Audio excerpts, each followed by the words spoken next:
सम्मानित मुल्क के मालिकों, मैं बौद्ध भिक्षु सुमित रतन इस समय पहुंचा हुआ हूं उत्तर प्रदेश के बहुत ही खूबसूरत जनपद जिसे हम मऊ कहते हैं। और मैं अभी आया हुआ हूं, यहां का एक पूर्व माध्यमिक विद्यालय है जो सरकारी विद्यालय है, उत्तर प्रदेश सरकार से गवर्न होता है।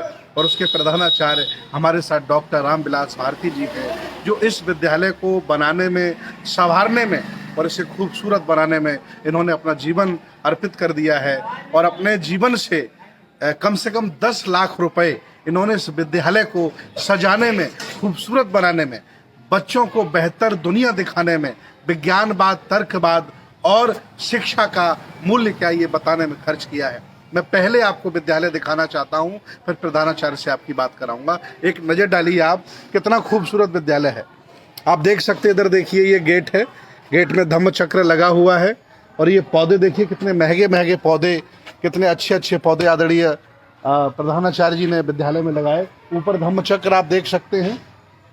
ये जो कमरे हैं, इनमें टाइल्स लगा हुआ है, पत्थर लगा हुआ है, सब में पंखे लगे हुए हैं और इन्वर्टर भी लगा हुआ है। बिजली आने जाने की कोई चिंता नहीं है।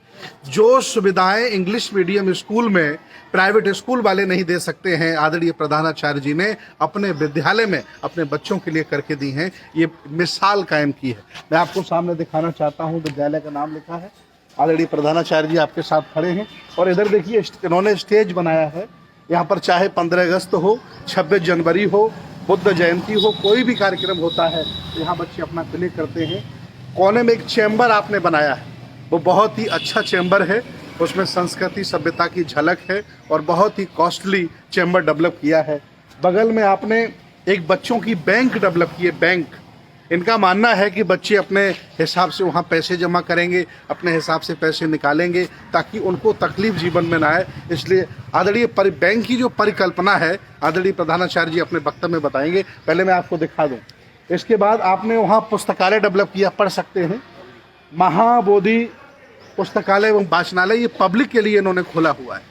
कोई भी व्यक्ति स्कूल टाइम में आकर के पढ़ सकता है। और इन्होंने लगभग लाखों रुपए की किताबें वहाँ जुटाई हैं, काम चल रहा है। इतना ही नहीं, आपने साइंस प्रयोगशाला भी एक बहुत अच्छा बनाया है। लोग इंटर कॉलेज में प्रयोगशालाएं नहीं बना पाते, इंटर कॉलेज में विज्ञान की चीज़ें नहीं जुटा पाते हैं। आपने कक्षा 8 के सरकारी विद्यालय में ये सब बनाने का, जुटाने का साहस दिखाया है। व्यक्ति चाहे तो क्या नहीं कर सकता, इन्होंने करके दिखाया है। ये बहुत सुंदर देख सकते हैं, पौधे लगे हुए हैं, सारी चीज़ें इन्होंने डेवलप की हैं। आइए हम आपको प्रधानाचार्य जी से मिलवाते हैं। और मैं चाहता हूं कि संक्षेप में इस विद्यालय की कहानी और इसका उद्देश्य, वो क्या दुनिया को संदेश देना चाहते हैं, शिक्षाविदों को, विद्यालयों को और देश भारत के कल्चर को क्या वो संदेश देना चाहते हैं। आखिर उन्होंने ज़मीन घर में क्यों नहीं खरीदी, अपना बड़ा घर क्यों नहीं बनाया, वेतन से कम 10-15 लाख रुपए लगा करके उन्होंने इस विद्यालय को चमकाया है। ऐसा इन्होंने क्यों कदम उठाया है। आदरणीय प्रधानाचार्य डॉक्टर रामविलास भारती जी मेरे साथ हैं। आदरणीय भारती जी बताएं। बहुत बहुत साधुवाद तेज जी। सबसे पहले तो आपका और आपकी पूरी टीम का हमारे विद्यालय में बहुत बहुत स्वागत और अभिनंदन है कि आप जैसे व्यक्ति आकर के हमारे विद्यालय को भी एक तरह से धन्य किया है। और जो हम बच्चों को पढ़ाते हैं, महापुरुषों के रूप में, महान व्यक्तित्व के रूप में जो भंते लोगों का भी जिक्र आता है, आज मैं उन भंते से भी बच्चों का परिचय खूब करा पाया हूँ कि जो तुम किताबों में पढ़ पा रहे थे, आज तुम देखो किस प्रकार के भी भंते गण रहते हैं। तो साथियों, पहली बात कि मैं इस विद्यालय को जो बनाने का जो हमारा सपना था, मूल ये था कि एक वंचित समाज और जो गरीब लोग होते हैं, जो अपने बच्चों को जाकर के बेहतर एक सरकारी स्कूलों में नहीं पढ़ा पा रहे हैं, प्राइवेट स्कूलों में नहीं पढ़ा पाते जहाँ हज़ारों की फीस लगती है। मुझे लगा कि इन बच्चों के सपने बड़े होने चाहिए, इसलिए हमने उनके सपने बड़े दिखाए और उन सपनों के साथ साथ बड़ी सोच पैदा किया। और साथ साथ मुझे लगा कि दृढ़ संकल्पित होकर के उस सपने को कैसे पूरा किया जाए, इसके लिए हमने इस तरीके के विद्यालय का निर्माण किया, जिससे कि लोगों को जो सरकारी के प्रति भावना है वो, और ये कि भाई पढ़ाई नहीं होती, ये भावना को हमने गलत करने की कोशिश की है कि जो कुछ बेहतर हो सकता है वो सरकारी हो सकता है। अगर आम जन का, आम जनता का, समाज का अगर हित करना है तो जो भी हमारे सरकारी तंत्र हैं उसको मजबूत करना बहुत ज़रूरी है, क्योंकि सरकारी तंत्रों को मजबूत करने का मतलब आम जनता का हित चाहना, लोक हित के रूप में उसे क्रियान्वित करना भी होता है। इसलिए हमने इस विद्यालय को बनाने की कोशिश की। आप देखेंगे कि भारतीय जो कल्चर है, जो हम राष्ट्रवाद से एकदम प्रेरित होकर के भारत की जो परिकल्पना है कि अनेकता में एकता की जो संस्कृति हमारी मानी जाती है, उस संस्कृति में जो एक संस्कृति ऐसी है जो समता, स्वतंत्रता, बंधुत्व पर आधारित एक देश का निर्माण चाहती है,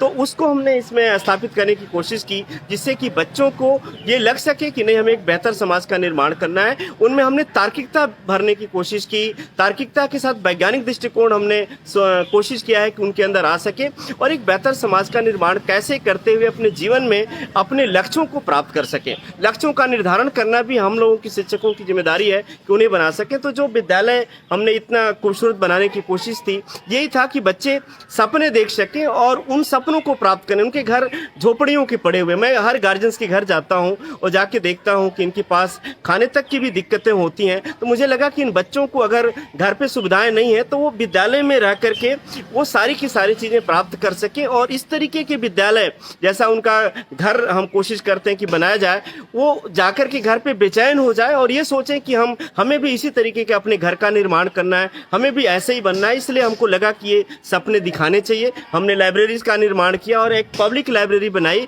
और पब्लिक लाइब्रेरी इसलिए बनाई, माननीय प्रकाश बिंदु साहब हमारे यहाँ जिलाधिकारी रहे, उन्होंने इसका उद्घाटन किया। उसके बाद फिर अन्य चीज़ों का उद्घाटन ज्ञान प्रकाश त्रिपाठी हमारे जिलाधिकारी रहे हैं, उन्होंने सब लोगों ने आकर के इसे प्रोत्साहित किया। और हमने जो लाइब्रेरी बनाई, लाइब्रेरी का मुख्य उद्देश्य है कि जो बच्चे जो बाहर नहीं जा सकते, जो इलाहाबाद या दिल्ली नहीं जा सके, उनको हम यहाँ सारी की सारी यहाँ सुविधाएं उपलब्ध करा सकें। जो मेधावी हैं, जो आर्थिक रूप से थोड़ा दिक्कत में है, उनको सारी सुविधाएं उपलब्ध करा सकें, जिससे कि इसी लाइब्रेरी में पढ़ करके वो IAS बन सके, इंजीनियर बन सके, डॉक्टर बन सकें, जिससे कि आने वाले समय में भी वो बेहतर समाज के निर्माण करने में अपनी भूमिका निभाएं। दूसरी बात कि हम लोग जैसे इस विद्यालय से जो भी बच्चे 8वीं तक का चुकी है, 6, 7, 8 3 क्लासेज हैं, तो जो बच्चे यहाँ से जाते हैं, मैं कोशिश करता हूँ कि हर बच्चों का निःशुल्क एडमिशन मैं अपने वेतन से पैसा लगा करके 40 से 50 बच्चों का हर साल एडमिशन कराता हूँ। और हमने एक छात्रवृत्ति भी माता पिताजी के नाम पे बरखू जगपुरनी शैक्षिक छात्रवृत्ति देते हैं, और वो 1200 रुपये पर वार्षिक उन बच्चों को दे रहे हैं, और 25 बच्चों को भी हम दे रहे हैं। मेरा लक्ष्य कम से कम 100 बच्चों को पढ़ा सके, और ये छात्रवृत्ति वो तब तक हम देते हैं जब तक बच्चा 8 के बाद, एडमिशन के बाद 9th में वो पोस्ट ग्रेजुएट न हो जाए, ये नहीं कि बीच में छोड़ना है। मैं चाहता हूं कि वो बच्चा पोस्ट ग्रेजुएशन तक पढ़े, जिससे कि शिक्षा को समझ पाए। हमने लाइब्रेरीज दी, उसके बाद साइंस रूम दिया, हमने जो बैंक बनाया हमारा, ये बैंक का है कि ITE जो हमारा राइट टू एजुकेशन है, उसको ध्यान में रखते हुए जो बच्चा कभी कभी जाकर के कुरकुरा खाता है 2 रुपये का, कहीं टॉफ़ी खा लेता है, तो हम लोगों ने एक ऐसा हमने विद्यार्थी समृद्धि शिक्षा समृद्धि बैंक जो बनाया है, उसका यह है कि वो बच्चा अपने आप जमा करेंगे। इनका मैनेजर भी बच्चा होगा, कैशियर भी बच्चा होगा, जिसकी वजह से वो जब वो जमा करता है 1 रुपये 2 रुपये, अधिकतम 100 रुपये से अधिक नहीं जमा कर सकता, तो उन सारी धनों का जब हम उन्हें वापस देते हैं, तो हम अपने पास से उनके पैसे में इंटरेस्ट के रूप में, ब्याज के रूप में हम अधिक से अधिक धन उसमें जोड़ते हैं, जिससे कि बच्चा वो पैसा अगर लेता है अथवा उसके बदले वो कॉपी ले सकता है या बेल्ट ले सकता है, इस तरीके की वो फैसिलिटीज हमने दे रखी है। वो बच्चा स्वयं लेगा, स्वयं वो पैसा डालेगा और स्वयं ईमानदार लेगा। इससे हम 2 चीज़ें हम कर पाते हैं कि वो उसके अंदर ऑनेस्टी डेवलप हो सके, ऑनेस्टी के साथ साथ वो ब्याज को जान सके, मूलधन को जान सके, और बैंकिंग जो प्रणाली होती है, ये व्यवस्था क्या होती है, उसको ठीक से जान सके। तो हम उसका जो व्यवहारिक ज्ञान है हम कक्षा 8 तक ही करा पाते हैं। फिर इस प्रकार के मीना मंच है हमारे हैं, लाइब्रेरीज की जो इस तरीके का हम लोगों ने कोशिश किया कि एक बेहतर समाज के निर्माण में हमारा शिक्षा का कितना बड़ा योगदान हो सकता है, क्योंकि ये हमारी पौध है और ये पौध कल जाकर के वृक्ष देने वाली है, वृक्ष बनेगी और एक बेहतर फल देगी। तो उम्मीद है कि ये विद्यालय से जो बच्चे निकलेंगे, इसमें से कुछ भी अगर खास विद्यालय बच्चे बन गए, जिन्हें हम बच्चों को महान व्यक्तित्व पढ़ाते हैं, ग्रेट पर्सनालिटीज पढ़ाते हैं, तो उसमें से एक भी अगर बच्चा निकल गया तो हमारे विद्यालय ही नहीं बल्कि जिले ही नहीं बल्कि देश का नाम रोशन करेगा, और एक बेहतर परिकल्पना जो महापुरुषों की है उसके दिशा में जाकर के एक बेहतर भारत का निर्माण कर सकते हैं, एक समृद्ध भारत और प्रबुद्ध भारत का निर्माण कर सकते हैं। ऐसा मेरा अपना विचार है कि छोटे से स्तर पे हम सब लोग, जितने सर्विसमैन लोग हैं और जितने सक्षम लोग हैं, इस तरीके का पहल करें तो एक बेहतर समाज का निर्माण कर सकते हैं। बहुत बहुत धन्यवाद। एक बात और आपको बताना चाहता हूँ, इस विद्यालय में पढ़ने वाले बच्चे प्रस्तावना पढ़ते हैं भारतीय संविधान की, चाहे वो हिंदी में हो चाहे वो इंग्लिश में। यहाँ पढ़ने वाले बच्चे अंधविश्वास से मुक्त होते हैं, विज्ञानवादी तर्कवादी होते हैं। यहाँ के बच्चे अपने नाम के आगे जाति लगाने में शर्म महसूस करते हैं। उन्हें ऐसा माहौल दिया जा रहा है विज्ञानवाद, तर्कवाद का, मानववाद का, कि अच्छे नागरिक बनने का प्रयास करें। जितनी भी जीवन में सुविधाओं की ज़रूरत है वो सारी की सारी आदरणीय प्रधानाचार्य जी ने यहाँ जुटाई।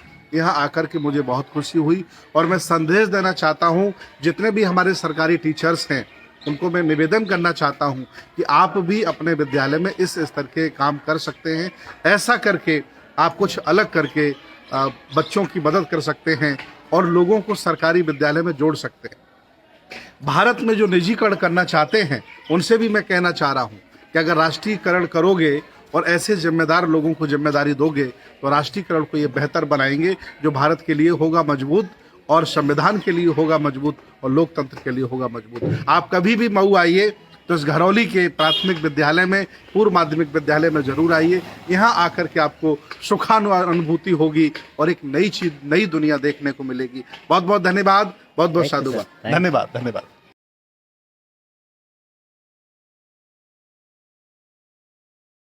These brothers my guys, know that we fly, know that they ride or die. Why they wanna move like that? Where you want gone?